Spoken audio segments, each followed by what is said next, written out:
అందరికీ వినాయక చవితి శుభాకాంక్షలు. వినాయక చవితి అనేది ప్రతి సంవత్సరం మనం ఇంత ఘనంగా ఎందుకు జరుపుకుంటున్నాం అన్నది ఇప్పుడు తెలుసుకుందాం.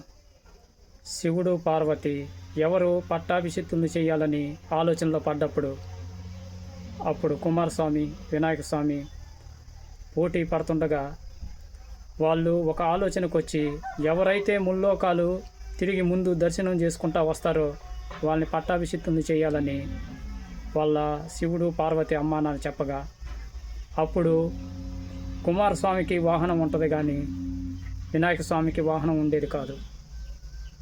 అప్పుడు ముల్లోకాలు తిరిగి వద్దామని కుమారస్వామి బయలుదేరంగా వినాయక స్వామి ఏంది నా తండ్రి నా తల్లి ఇలాంటి పరీక్ష పెట్టారు, నాకు ఏ వాహనం లేదు కదా, ఏం చేయాలని తన తల్లిదండ్రుల్ని మనస్ఫూర్తిగా ఆలోచించుకొని నమస్కారం పెట్టుకొని అప్పుడు వాళ్ళ తల్లిదండ్రులు చుట్టూ తిరగటం మొదలుపెట్టాడు. తల్లిదండ్రులు మించిన దైవం వేరే ఉండదు కదని వినాయక స్వామి ఆలోచించి వాళ్ళ తల్లిదండ్రుల చుట్టూ ప్రదక్షిణం చేయటం మొదలుపెట్టారు. మొదలుపెట్టంగా కుమారస్వామి ఏ లోకానికి వెళ్ళినా కూడా ముందు వినాయక స్వామి దర్శనమిస్తుండేలోకి తన తమ్ముడు కూడా ఆశ్చర్యపోయి ఏంది మా అన్నకి వాహనం కూడా లేదు, ఇంత తొందరగా ఎట్టా వస్తున్నాడు అని అతను ఆలోచనలో పడి ముల్లోకాలు తిరిగి వచ్చేసేలోకి మళ్ళీ వినాయక స్వామి శివుడు పార్వతుల కాడ వాళ్ళ అమ్మ నాన్న కాడే ఉంటాడు.